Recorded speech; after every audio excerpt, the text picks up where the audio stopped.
Hey folks, welcome to the Skeptical Leftist Podcast, the show where I talk to a variety of people to spread critical thinking, left-wing philosophy, and progressive politics. In this episode, I talk to Matt McManus, a lecturer, political theorist, and an author who identifies as a liberal socialist. I know it sounds like a contradiction, and probably a lot of radical people are going to look at this as reformism of a sort, but please stick around. There's a lot here, and I think it's a great conversation. We discussed liberal socialism, its history, its flaws, and why Matt thinks it's worth keeping in the milieu of leftist theory, especially with a world that's becoming increasingly reactionary. We even discussed the overlap with anarchism and the kinds of radical changes we need if we're ever going to build something better. So this is the kind of conversation that challenges assumptions and dives deep into what better actually looks like. However, before that, I just want to remind everybody to like and subscribe to the show on YouTube or wherever you're listening on podcasts or on Spotify or whatever. And if you're enjoying this content, please take a second to rate and review the podcast on your favorite app. It really helps get the word out. And if you want to support the show and keep me producing these kinds of conversations, you can head over to patreon.com/skepticalleftist and support the show at whatever level works for you. Every little bit helps, and it means a lot. I guess with that, we'll head on over to the interview. Hi, and welcome to the Skeptical Leftist Podcast, the show where I talk to a variety of people to spread critical thinking, progressive politics, and left-wing philosophy. And today I'm joined by Matt McManus. Thanks for joining me. Yeah, thanks a lot for having me. It's a real pleasure. I've been looking forward to this. Right on. Yeah, so I guess I'm going to do an intro for the video when it's done editing. But what do you want people to know about you besides like the official lecturer and whatnot? Yeah, sure. So I'm Canadian, right? I was born in Fort McMurray. Didn't spend a lot of time there, though. Spent most of my life around greater Ottawa area, basically, Gatineau, Stittsville, that kind of thing. And then I moved to the States, I guess, about 2 years ago. That's nice. I live in Detroit right now. Great place. Good hockey team. Decent food. Nothing to complain about, right? Right. Yeah, no kidding. So I guess kind of one of the things that I like to ask people too is what is your political identity, or how do you view things from that aspect?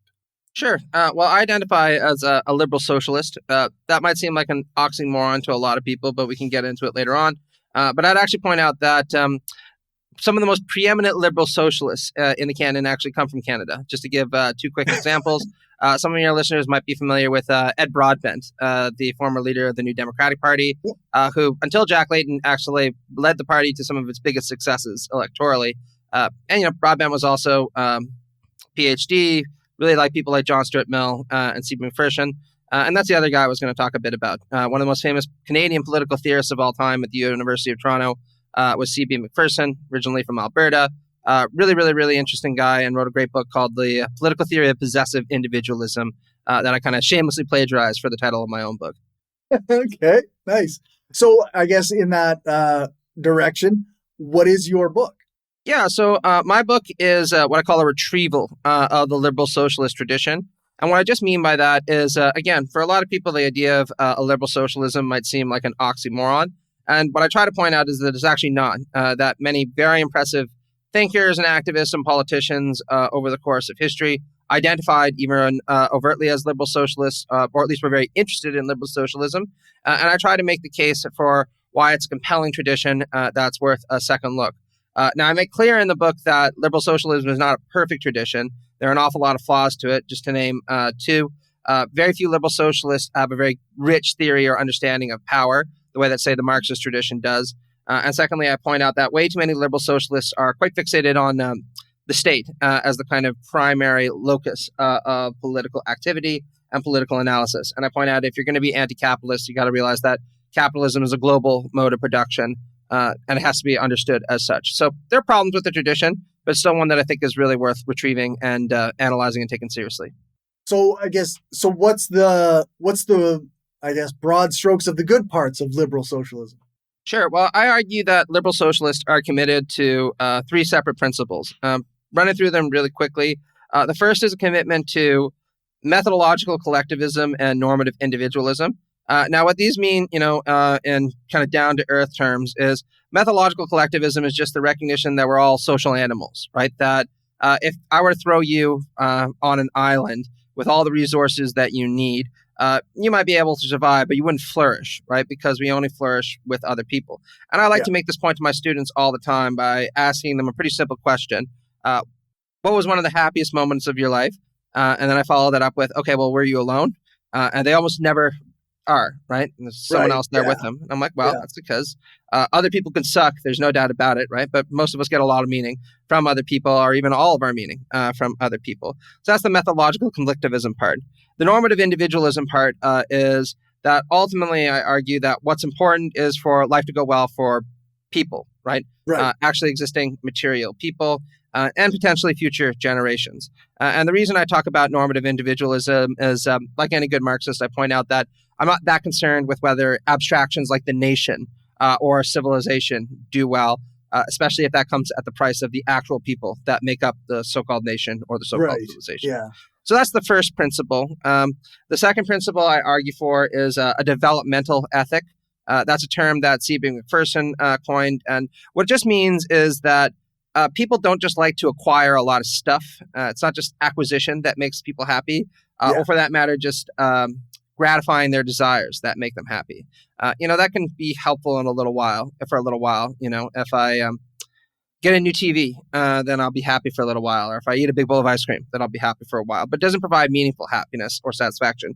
What I argue with the developmental ethic point is that it's the refinement of our human capacities that actually make people feel like they are complete in a certain way, right? Becoming a really good father and becoming better and better at that, becoming a better writer, getting better and better at that, learning how to play hockey really well, you name it, right?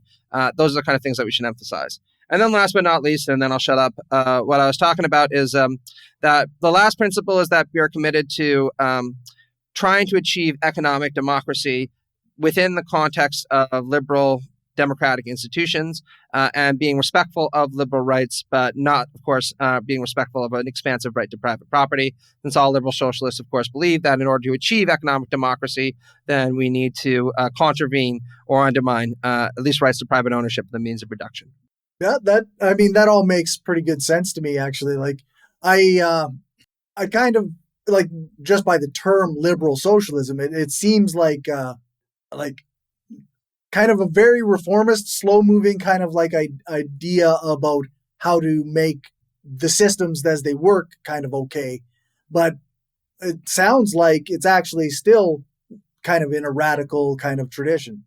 Yeah, absolutely. So a lot of the models that I point to are the Nordic countries that I'm sure at least some of your listeners are familiar. Countries like Norway, Sweden, and Denmark, right? So they've often been pointed to as examples of reformism or social democratic incrementalism working really well. But what I point out is that actually the reason these systems got kickstarted in the first place was because they were actually very divided societies, particularly along class lines. And it took an enormous amount of labor militancy in order to bring union movements to power, bring labor movements to the forefront of the society. And then these eventually had to ally with the different labor parties and social democratic parties to form what eventually became, the kind of Nordic approach to social democracy. So this was achieved by a very real struggle. In fact, they have a name for the reconciliation that happened in the 1930s in Norway called the Great Compact, right? Where after literally decades of class struggle, the decision was made to, we're going to preserve certain elements of market society, but others are going to be very, very radically transformed by labor movements, by the social democratic parties, that kind of thing. So there's definitely a pronounced place for radicalism in what I'm talking about. I would say that, if we can achieve transformations in this capitalist status quo without violence, then that's obviously preferable. I don't think anybody should argue against that, right? But, sometimes revolutions are needed also. Yeah, I know, like, from the anarchist perspective, we usually talk about a long period of education followed by a social revolution, which is kind of just the people themselves doing, well, we're not happy with our state government and the people who have the property, right? So we expropriate it or what have you. But yeah, like the idea is to, for sure, minimize the bloodshed, right? Oh, yeah, absolutely. Right. And There are a lot of good reasons for this. One very good reason for it is any kind of insurrection that you launch against capital, even if you're successful, will inevitably have very serious consequences, materially, politically, socially. And you're going to spend an awful lot of time repairing the damage that was done before you can even get on with the project building socialism. Secondly, you very much risk undermining your credibility, especially if too much damage has been done. And I always like to point out that a lot of good has been done by parties and movements and workers who organized to enact what you call the social revolution, right? Changing hearts, changing minds, and eventually changing governments, right? And I think that there's good reason to expect that we could achieve something like that today. One of the reasons I call my position liberal socialism is Antonio Gramsci, the great Marxist thinker, always used to imply very heavily that the most dangerous ideology in any society is actually its own ideology, right? Because at some point you can turn to the people and you can turn to elites and say, well, why don't we just do what we all say we want to do anyway, right? We claim to believe in these principles. Why aren't we actually living up to them? So when you apply that in a contemporary context in a liberal democracy, you can say things like, look, we all claim that everybody is equal. We all claim that we want a fair society. We all claim that everyone's rights are supposed to be respected. So why aren't they? Why don't we actually just do that and try to extend our commitments to those principles into areas like the economy, which have a huge impact on people's lives? For sure. Do you think like I say, from an anarchist perspective, we often think of it as maybe a very long-term project. But do you think that liberal socialism is kind of a more immediate type of way of doing things? I think there is a kind of immediate case to be made for it. I think that making it stable and engendering a sense of loyalty to it is definitely going to be a long-term process. But the reason I say it to be pretty immediate is I'll just give you one example, right? So I'm in the United States right now. Most Americans hate the fucking idea of socialism, right? Yeah. Although that's changing a little bit too, which is nice to see. Yep. But I always tell people, look, if I were to tell you that your government is going to start telling you when to wake up in the morning, it's going to start telling you what you can post online, it's going to start telling you when you're allowed to eat your lunch, it's going to start telling you what you can post on Facebook, it's going to start telling you when you can go take a piss. Most people would sit there and be like, well, if my government's going to do that, then I am going to fucking start a revolution, right? Don't tread on me, all that stuff. And I really empathize with that view. But then I point out to people, look, really allow these kinds of things to happen every single day because bosses do them, right? Yeah. And that just goes to show you that what we're calling for with liberal socialism isn't a kind of radical break with principles that people already think that they are already feel that they hold to. It's just extending them to the logical next area of life, in this case, the economy. For sure. Yeah, no, that makes sense to me. Like you say, that is I guess a common thing that we on the left to bring up to people we might label as liberals or centrists or whatever. My workplace isn't democratic. So in what way do I live in a democracy when I have to go to work to live and I don't get to make any decisions at that place? Yeah, and I always tell people, the expectation is that you're probably going to spend about 30 to 34 years of your life at work, all right?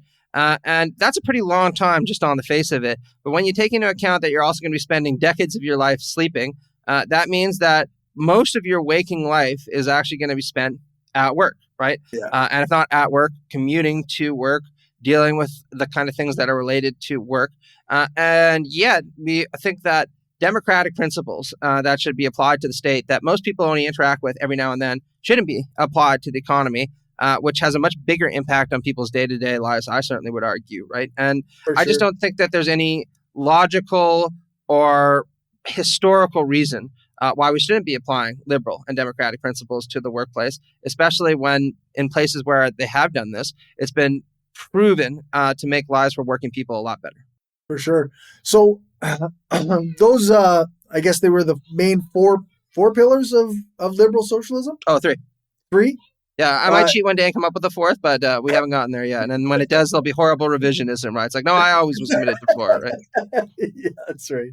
Yeah, it's the purist only follows 3, but the reformist follows 4. Yeah, that's right. Yeah. So uh, the individualism one, like, how do you? So you're looking for like a kind of a synchronous type of relationship between the collective and the individual. Like, how are you, I guess, approaching that?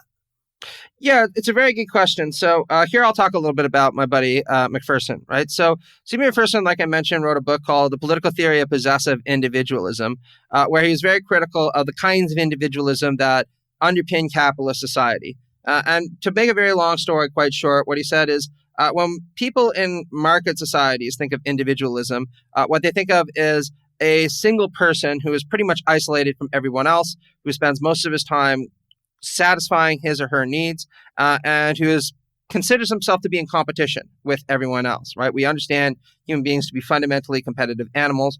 And the goal of life on this possessive individualist outlook is to acquire as much stuff as you can, if not at the expense of everyone else, at least without regard to everyone else. And what McPherson pointed out is that's a pretty fucking impoverished view of individuals and what they want, or even what individualism is. So again, the kind of developmental individualism that I put forward is one that says, look, obviously each person is concerned that their own life goes well, right? But we also recognize that our life going well very much depends upon how other people around us are doing, right? Your life is probably not going to go very well if your son or your wife is having a really shitty time, right? Yeah. My life is not going to go particularly well if I think that my mom is going to be in the hospital and she can't afford to pay her medical bills.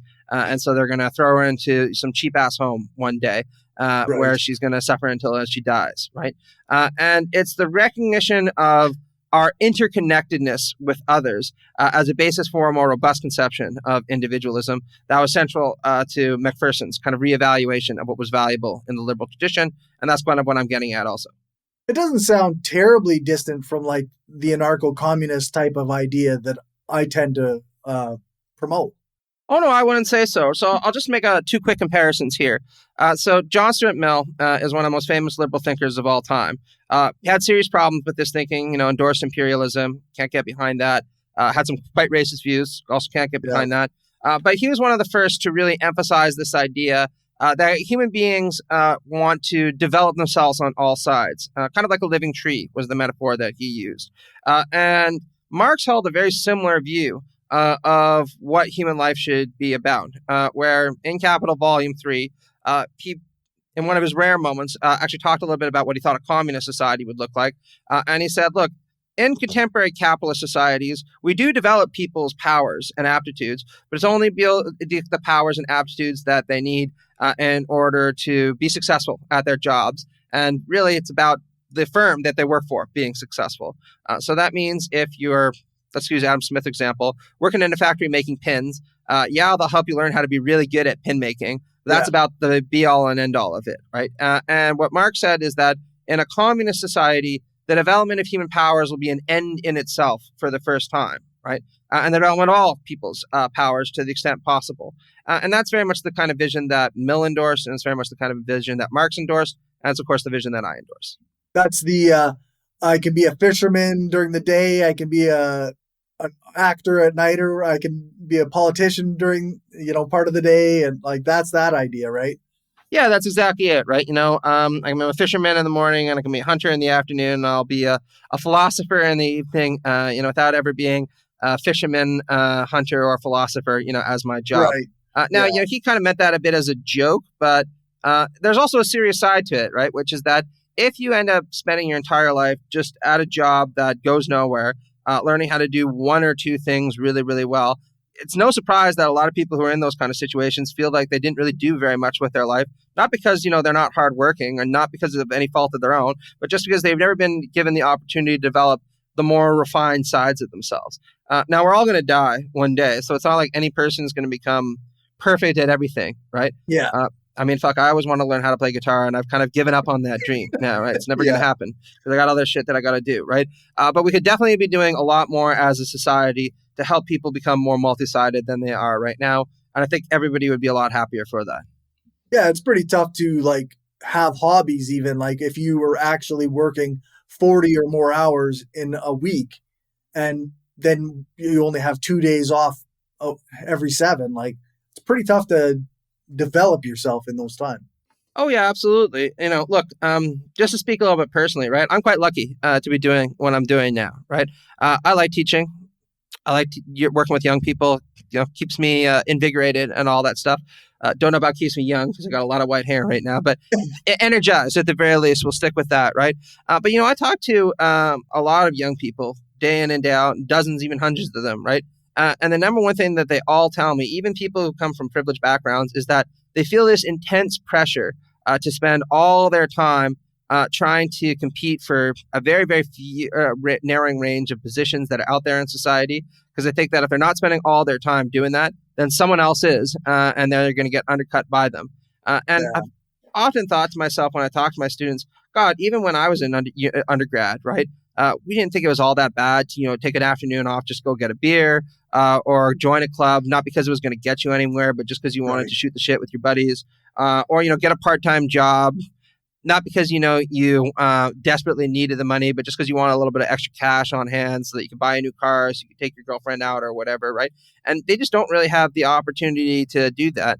And my impression is that our society has gotten a lot worse for young people than it was even when I was growing up. And I just think that that's unfair, and they deserve something better than that. For sure. Yeah, it isn't easy for young people, that's for sure. I think about like my own kids and like the cost of if they wanted to move out on their own, like you just can't. You have to have multiple roommates and like it's impossible. Oh yeah, absolutely, right. I mean, fuck, I remember back in the 1950s, you're able to buy a house on a single income when union density was 30-40%. Nowadays, my wife and I work together, and if we are able to have a nice fucking 2-bedroom apartment in the city, we're like, gosh, are we fucking lucky, right? Sometimes I'm asked, do you ever think that you're going to own any kind of property? I'm like, oh, I will at some point when I'm dead. I'll own the bit of land that I'm buried in. That will be mine, and that'll be my box, and everybody will fucking stay away because the groundskeeper will keep them away, right? But it's things don't have to be that way. Better world is possible, is what I always tell people, and I think that it's important to keep on emphasizing that, cheesy as it sounds, because I've noticed that a lot of leftists sometimes try to outdo themselves by being cynical, bleak, and kind of doomer about things. And we all feel that way sometimes, don't get me wrong. Yeah. But as I always point out, cynicism doesn't provoke activism. Cynicism provokes nihilism and resignation. And that's not what we want. All right. What we want is, as Gramsci would put it, maybe pessimism of the intellect, yes, but definitely optimism of the will. Yeah, like almost it's like a radical hope almost. Like you have to believe that a better world is possible, or else you stop fighting for it. Yeah, exactly, right. And so I think that liberal socialism, just to come back to that, is a kind of liberalism that offers people a sense of hope, or could offer people a sense of hope, I should say. So one of the things that really inspired me in writing this was a book by Samuel Moyn. Some people might know him. He wrote a good book called Liberalism Against Itself. But what the book Liberalism Against Itself pointed out is that liberalism came into the world as a kind of revolutionary creed that was committed to building societies, committed to equality for all, liberty for all, and solidarity for all, particularly in countries like France. And then during the late 19th century, and especially the 20th century, as liberalism became more and more closely aligned with capitalism and more afraid of communism, this more revolutionary and radical kind of outlook really became sidelined, and liberals became much more committed to basically conservative kind of ideas.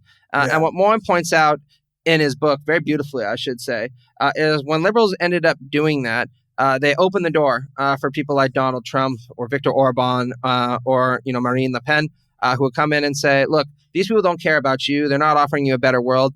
They only care about themselves, and they only care about rich people. And if you sign up with us, we'll beat the immigrants, send them back home. You'll be a little bit better off. And we'll all be richer for it. And there's not going to be any more democracy. But at least it means that you'll have stuck it to all the liberal elites.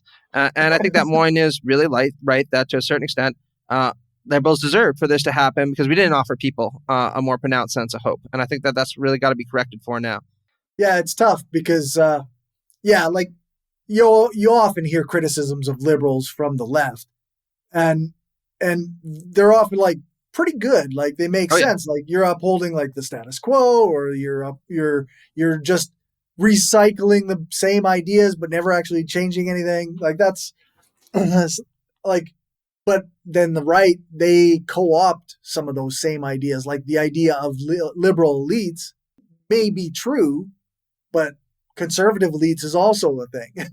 Oh yeah, and sometimes they're really overt about that, right? So right now in the United States, there's a big election that's going on, and everybody's making fun of J.D. Vance, right? Donald Trump's running mate. What a lot of people don't know is J.D. Vance has been hugely influenced by some of the most authoritarian right-wing intellectuals out there. And I don't mean authoritarian like, some kind of online leftists, very online leftist understanding of authoritarian. I mean actual people who say there shouldn't be democracy. We should appoint a CEO in chief. And, people like Curtis Yarvin, people like Peter Thiel. But one of the big influences on J.D. Vance is a man called Patrick Deneen. Very smart guy. There's no denying it, right? Deneen wrote actually a pretty good book called Why Liberalism Failed, diagnosing some of the problems with neoliberal societies, as I would call them.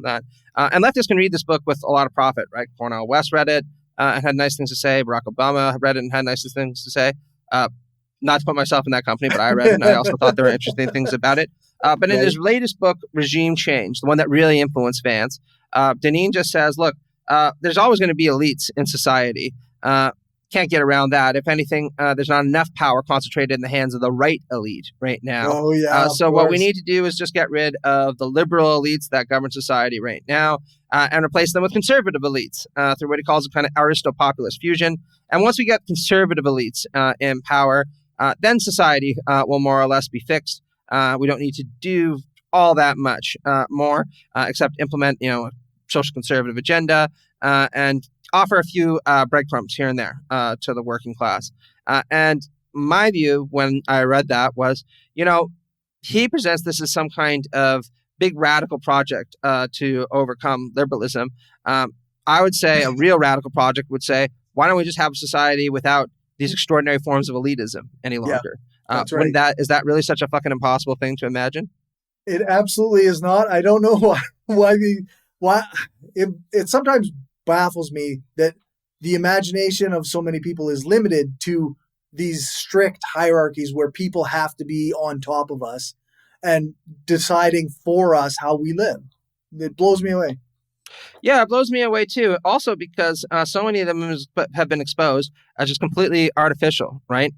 So just to give a couple of examples drawn from real history, for hundreds and hundreds of years, people thought that the feudal system wasn't just eternal, but it had actually been ordained by God and by nature.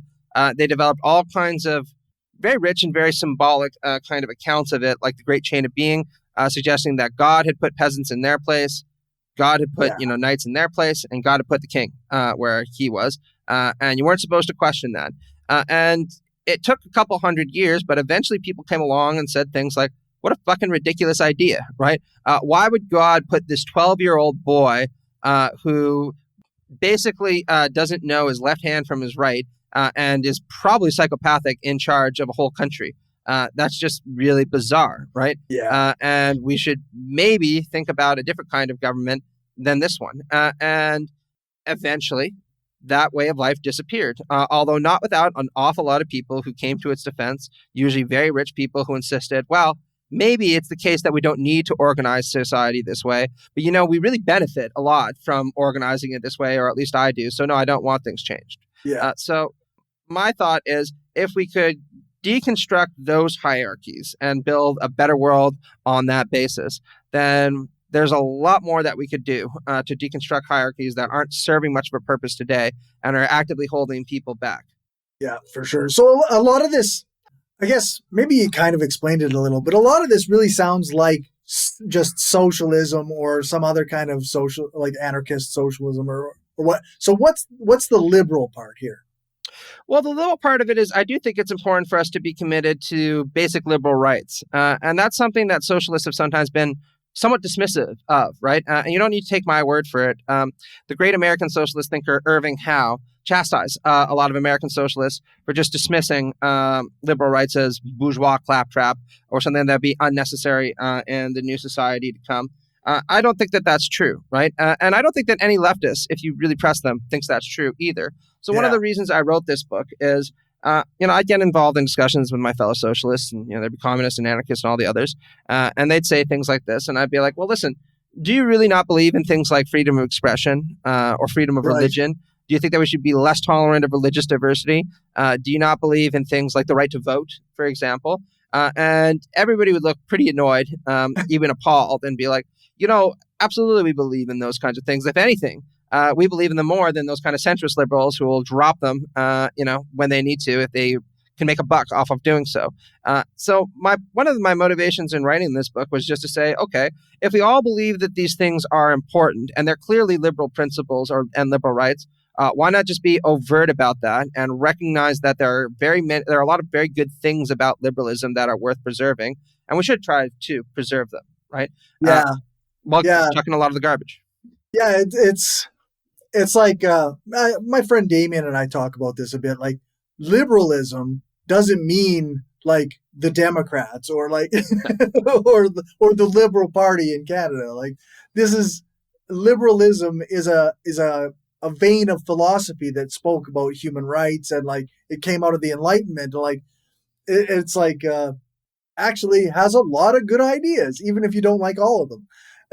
So yeah, it's very strange to say like that they don't matter, but yeah, absolutely. And what I always point to is that somebody who was kind of a two cheers for liberalism person was Karl Marx, right? A lot of people don't appreciate that, but Marx was very overt from beginning to end that the bourgeois revolution had produced the freest, most prosperous, most egalitarian societies that the world had ever seen, and that the bourgeois class deserved enormous approval for its revolutionary agitation and indeed courage to bring about those societies. The problem, of course, is that they didn't go nearly far enough in securing more meaningful forms of freedom by looking at the economic basis that was, the prerequisite for many forms of exploitation. And that's where the liberal socialism bit comes in. But I point out that, even Marx, when he was writing in the Critique of the Gotha program, insisted that there's not going to be some kind of revolutionary break with bourgeois society, because that'd be ahistorical and anti-materialist. He points out that in a transition to socialism, any new socialist society is going to be, to use his term, stamped by many features of the bourgeois system that they emerged out of. And I would argue that's probably going to include being respectful of things like liberal rights, being respectful of things like liberal forms of democracy, et cetera, et cetera, et cetera. Right. How do you, I guess you kind of did mention it, but I'm really curious, like how do Marxist Leninists and like more Soviet style or Maoists, say, kind of react to your perspective? Well, they usually don't like it, right? I mean, if anything, you want to know something funny? The two kinds of people that like my argument the best are socialists and liberals who just agree with it, right? And there are quite a few of them, not a ton, but, making progress, I hope.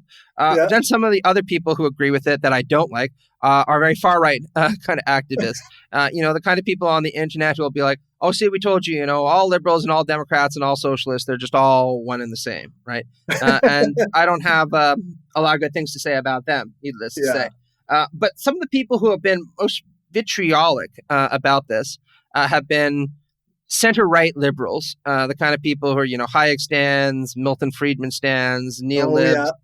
They absolutely despise it. In fact, just this week, I had people tweeting angrily at me about this, sometimes, 10, 20 times a day. Because I had an article come out. Yeah, it was like, it's a bit much, man.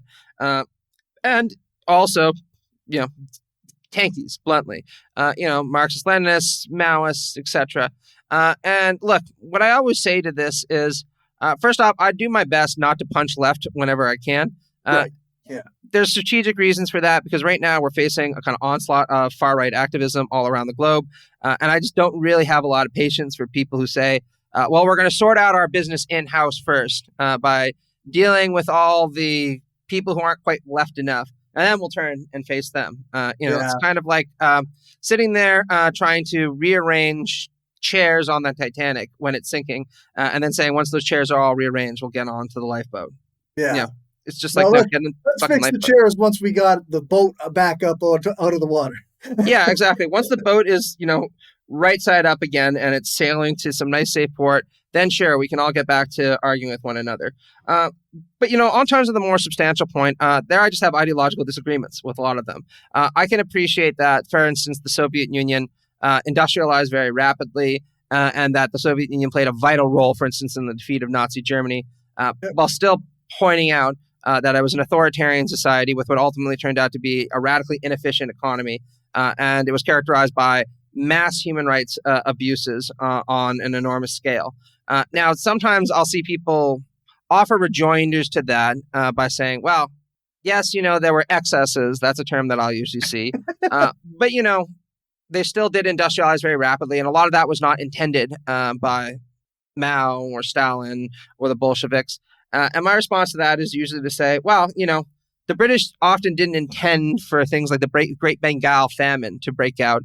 And many people will defend British imperialism by saying things like, well, it brought bureaucracy and law and they built roads in India. So yes, excesses might have occurred, but nonetheless, can't you at least give us a pass on all these good things? Any good leftist would say, no, imperialism is just bad.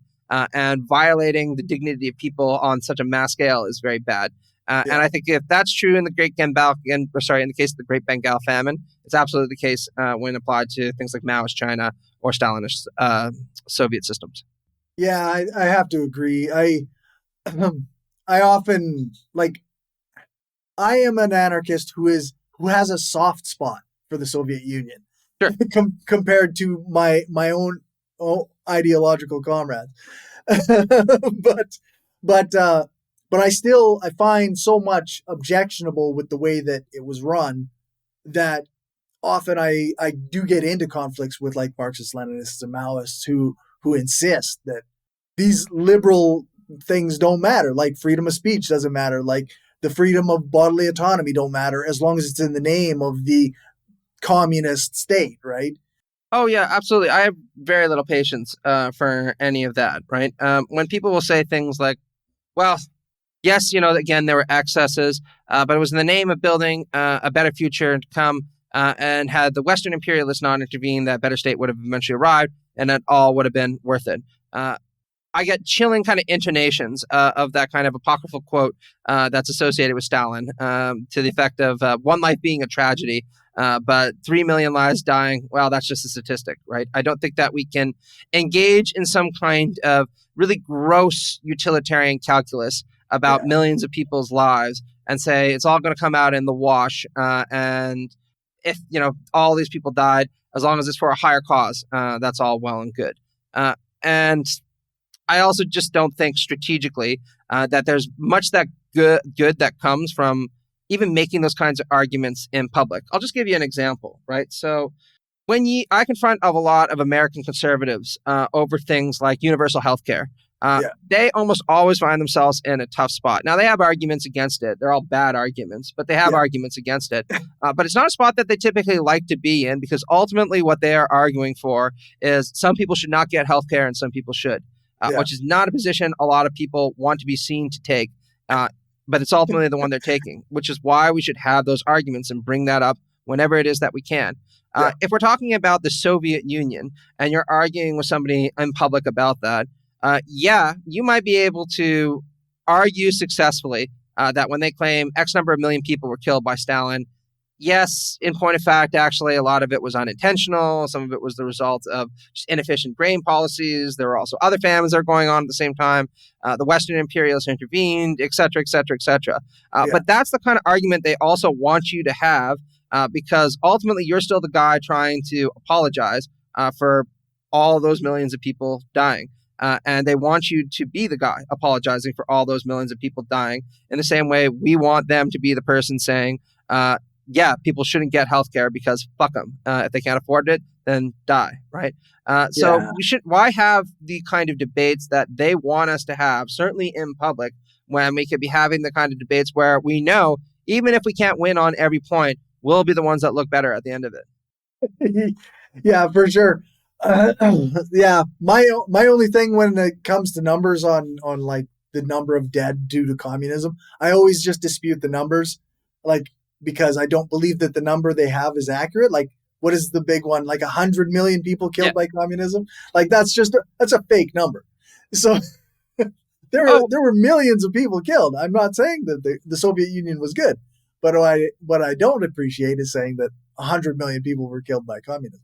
Oh, no, absolutely. I mean, look, there's good reasons to engage in these kinds of historical corrections where they need to be engaged in. To just give one example, recently, I saw a poll recently that came out from the United Kingdom where almost every single Brit thought that the United Kingdom made the biggest contribution to winning the Second World War. And then if they didn't think it was the United Kingdom, it was the United States, right? Right. A lot of people don't know that post-1941, there was never less than 70% of Axis forces concentrated on the Eastern Front. Sometimes it went as high as 80%, right?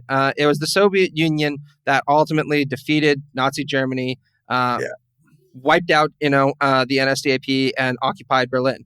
And the Nazis very much understood that. That's why most of their forces were concentrated against what they considered to be their mortal enemy. So I think that engaging in corrections of that sort is necessary. In part because people not being told about this contribution is partly response to Cold War propaganda. I just don't think that it really benefits us all that much to engage in technical debates about how many people were killed when any number really is too high and just doesn't make us look good. Yeah, that's true. Especially if it sounds like you're making excuses, like then you're on the wrong footing, right? Like you're already losing that argument. Yeah, exactly. And it's also the optics, like I said. If the framing of your argument is this wasn't as bad as people say it is, that's still not going to convince a lot of people that they should sign off on what you're saying because they think, well, even if he is right, it still sounds pretty bad, right?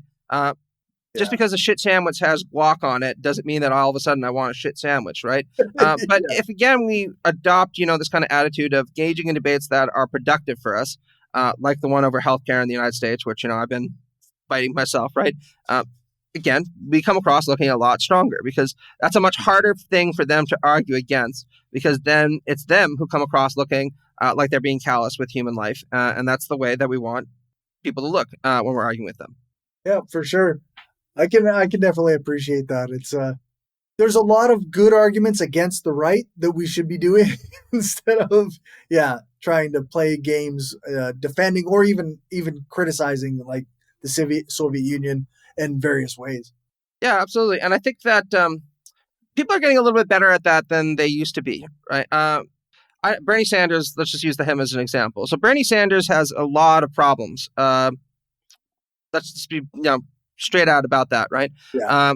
But one thing that he is very good at is not taking the bait on jabs that are designed to make him look radical or extreme or kind of just out there. So people do this a lot, right? They try to prod him on things like Venezuela, prod him on things like Cuba, prod him on things like his visit to the Soviet Union. And the guy will just keep on sitting there almost like a clock. And every 10 seconds, he's like, what I'm here to talk about is Medicare for all, for all, Medicare for all, and also divestment from Israel every now and then. And that's because he knows those are things that are a lot harder for them to argue against. And they don't want to argue about them because they know that they're not going to come across looking well. So they're trying to change the subject to something that is much, much more incidental. And we shouldn't let them do that. Yeah, for sure. So I guess, I suppose it's probably caricatured, like it's probably easy to determine, but what are some of the things that like right-wingers say against liberal socialism? Do they think it's a contradiction in terms or do they recognize that at all? Do they have that information? Well, that's a really complicated question. So I wrote a book last year that came out called The Political Right and Equality. If your listeners are interested in it, they can find it on Amazon. It's a little more expensive than it should be, but I don't set the prices, so don't get angry at me. It has Ben Shapiro and Jordan Peterson on the cover, so it should be pretty easy to recognize. But to make a very long story very short, the right is just as ideologically and intellectually diverse as the left, if not more so. And I think that sometimes people on the left don't appreciate that. We tend to see the right as a monolith, and it's very much not. There are extreme divisions on the right that are just as extreme as what you'd find anywhere on the left. So to kind of get to the gist of it, many center-right commentators would see what I'm arguing for as just completely ridiculous. And I kind of touched on that before, right? People who identify as neoliberals or classical liberals or right-wing libertarians, they're obviously really kind of keen to push aside anything that smacks of socialism, and definitely anything that aligns liberalism with a kind of socialist orientation. And my way of pushing back on that always is to point out, well, you can say whatever it is that you want, but John Stuart Mill, who was the most famous liberal philosopher of the 19th century, called himself a socialist in his autobiography, in fact, proudly so. And then the most famous liberal philosopher of the 20th century, John Rawls, also said only liberal socialism or property-owning democracy can adequately instantiate liberal principles. So if you think that, being a liberal means you can't be a socialist, then take it up with them, right? But then on the more kind of extreme ends of the right, especially the far right, you start to see people who are actually, like I mentioned, more sympathetic to what I'm talking about. Now, there's a kind of really crude version of this, this kind of Charlie Kirk or Ben Shapiro attitude where, anybody to the right of Ronald Reagan is just a liberal and a socialist and a commie, or, what does Jordan Peterson say? A postmodern neo-Marxist, something like that. Right, and that's not what I'm talking about. But there are also more serious right-wing intellectuals like Nietzsche or Heidegger, for example, who actually pointed out, sometimes quite accurately, that there's a deep elective affinity between liberalism and socialism. So Nietzsche would say that both liberalism and socialism emerged out of a kind of Christian attitude, since Christianity was one of the first world historical faiths that argued actually that the meek will inherit the earth and the rich will, burn in hell, as the gospel sometimes put it. Heidegger put it in a somewhat different way, where he said, liberalism and socialism are, to use his term, metaphysically the same. The reason is, as you pointed out earlier, they're both Enlightenment doctrines. They're both committed to liberty, equality, and fraternity for all. And they're both committed to a kind of humanism, right? This idea that the point of life should be to make life better for human beings and possibly non-human animals today, right? And neither Nietzsche or Heidegger had any truck with this at all. What they wanted was a much more hierarchical, in Heidegger's case, nationalistic kind of society. And we don't have to get into that.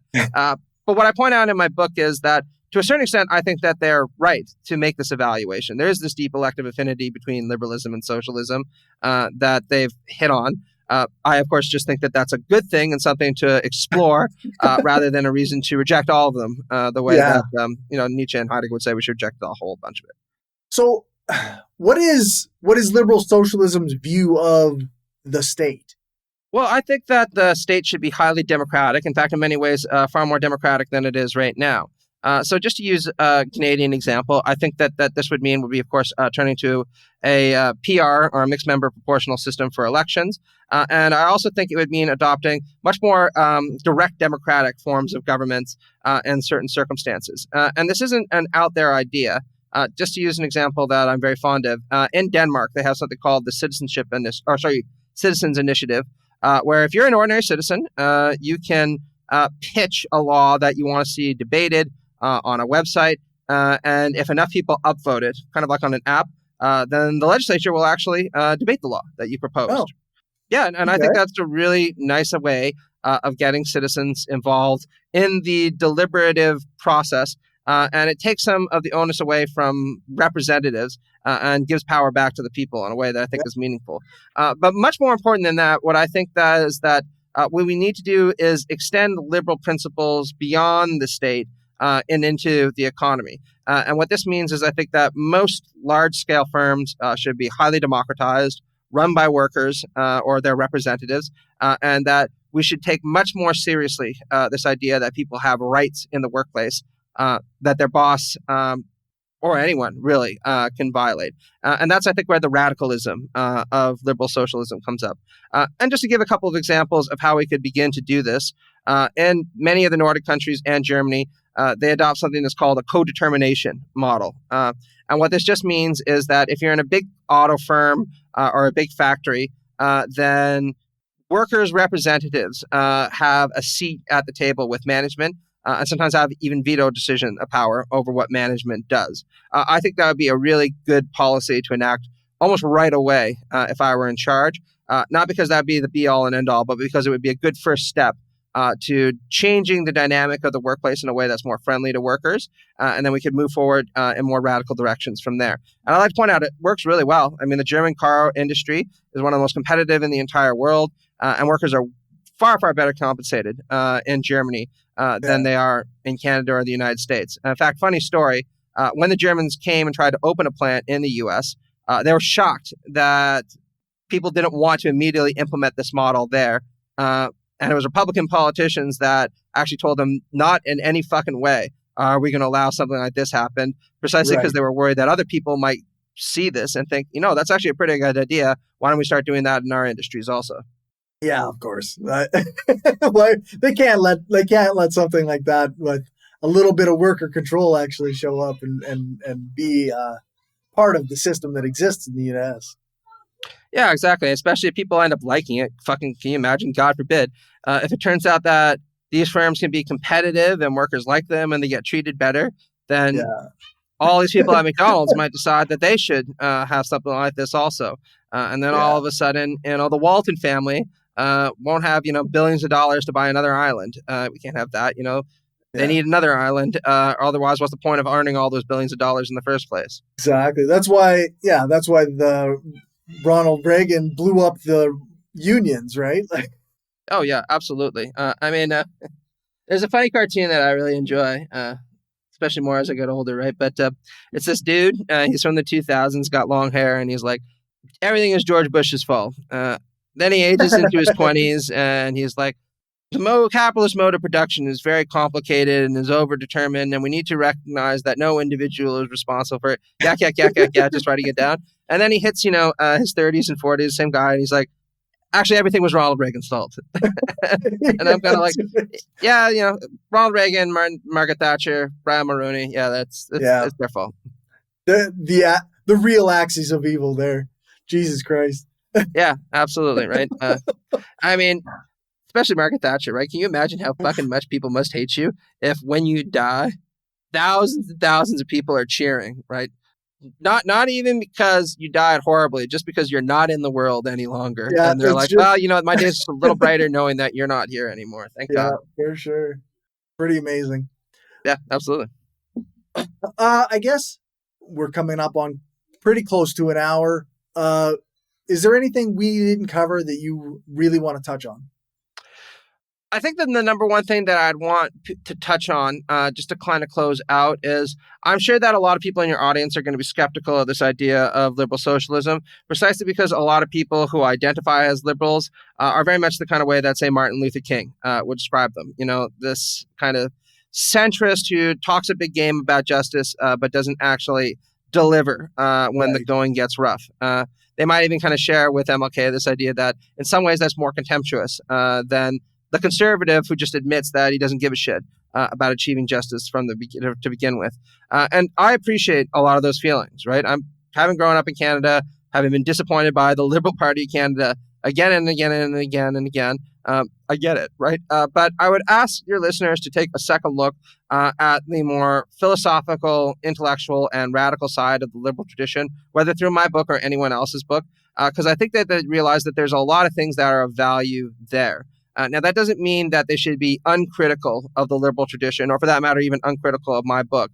But I think that if they were to look more deeply into this, they'd recognize that there's a lot of symmetries between what a lot of people on the left want and what liberals on their best want. And I think that that's something worth exploring, especially in an era right now where we're facing a far-right attack all around the globe. And we really need to band together in order to prevent the worst kind of possible outcomes from happening. Yeah. I'm thinking like of my own trajectory, right? Like I was a conservative in I want to say 2009, 2010, somewhere there. Oh, yeah. And Were you it a was Harper supporter? initially, yeah, I was. Oh, okay. Yeah. yeah, I was the first go around, and it was a friend who studies philosophy who he sent me J.S. Mill stuff to read, and I was like, okay, well, this is pretty good, and I slowly kind of went from a conservative to what I then considered a libertarian, and then kind of a liberal, and then I went from, and it was J.S. Mill that actually led me down this path towards anarchism and socialism. So if for no other reason than that, I think people should read J.S. Mill or related works. Yeah, absolutely. And what I always say to people is, I would be the last person to say that theory or philosophy are what is going to change the world, right?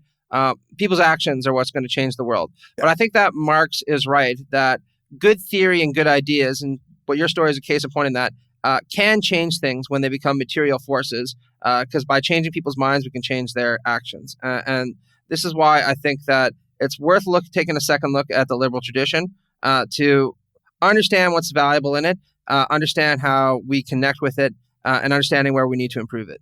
For sure. And I guess all that's left then is, where can people find you and your book? Yeah, sure. So if people want, they can order it off of the Routledge website. I think they're $7.50 off right now. It's still, again, moderately expensive. I think it's like $38. I can tell you it's a pretty long book, and I worked hard on it, so maybe that'll be of interest. If not, try to pick it up when it's on sale or get it at the library.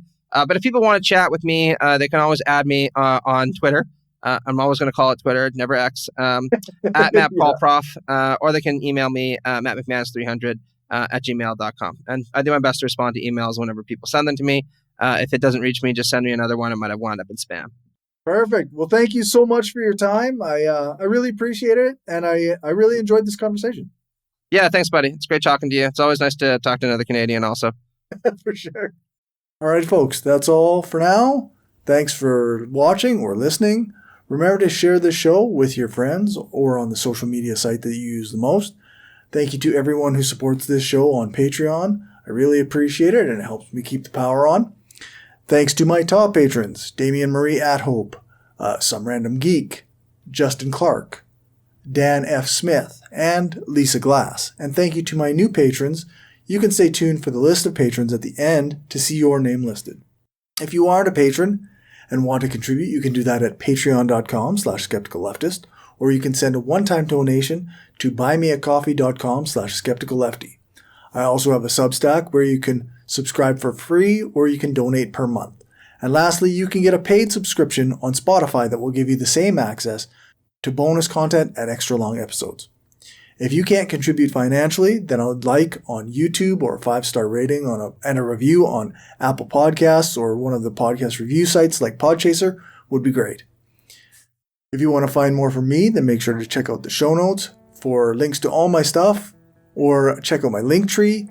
It's linktr.ee/skepticalleftist. That's where you can find all of my social media spaces and communities. You can also email me at mindofaskepticalleftist@gmail.com. Thanks so much for listening or watching. Make sure to leave a comment on the video, join your local org, print off some posters or pamphlets, and spread the propaganda.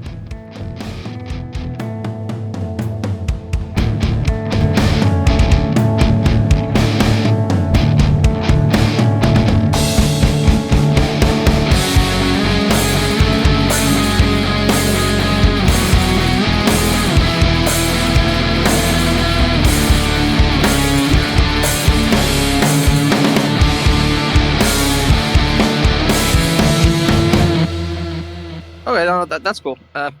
It's funny you say 2019, 2020 also, because the same thing happened to like half of my buddies, right? Like every person I knew who was single around 2019 or 2020 when the pandemic began got together, moved in. One of my friends started dating this girl in February, right before the pandemic began. They moved in together in April because they were like, well, better to have someone to kind of ride this out with than do it by yourself. Then they were pregnant by May, and then they were married by the end of the summer. Yeah. And then everyone else is like, my marriage broke down, my relationship broke down. I fucking hate my wife or my husband now. Can't stand one another. It was very, very few people came out of that with it was fine.